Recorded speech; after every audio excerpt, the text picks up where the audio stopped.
Hello everyone, my name is Carly McDaniel. I chose to watch and reflect on Terror and Triumph. This documentary discussed a variety of topics such as racial inequality in southern states, African American soldiers and veterans, Black voter suppression, racially motivated violence, and integration in society. White supremacy was a way of life, and African Americans were subjected to racial laws called Jim Crow. When World War II started, they left behind their segregated society and fought in segregated armies. However, in France, the black soldiers were honored and accepted, especially in nightclubs, which were not liked by the white soldiers. They even said you wouldn't have anything to do with those white girls in the US. After the war ended, the soldiers believed that they would come home and expected to be treated fairly as they fought and died for the country the same as any white soldier, but they came home to continued discrimination. A white man even said, "I guess we'll have to put them back in their places." Voting suppression was a serious problem as the KKK struck intimidation and fear into any African American who even tried to register to vote.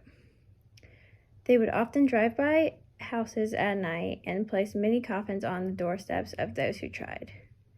Blacks risked rejection, violence, and death when they went to voting polls. In Georgia, Helen Douglas Mencken, a political modernist, was running, and blacks were eager to vote for someone who made them feel supported. However, white supremacists had other plans. Eugene Talmadge built his campaign on restoring white primary. In 1948, Truman was the first president to mention the National Association for Advancement of Colored People. He was pressured by Northerners, black voters, and civil rights activists to continue to push for change. Strom Thurmond was the governor of South Carolina, had other plans, and challenged Truman for the presidency and was unsuccessful.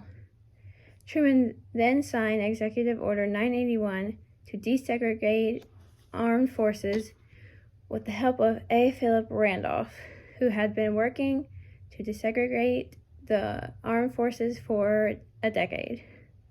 Roosevelt then issued Executive Order 8802, which established fair employment practice, which said there would be no discrimination in hiring in the defense industry. In 1951, Barbara Johns decided to have a student strike. She led her classmates to make a change. On May 17, 1954, Brown v. Board of Education then upheld Farmville, Virginia's claim for better schools and declared the field of public education the doctrine of separate but equal has no place. This documentary helped me look at different point of views of what life and discrimination was like in the 1940s and 50s and gave me a better understanding of our readings.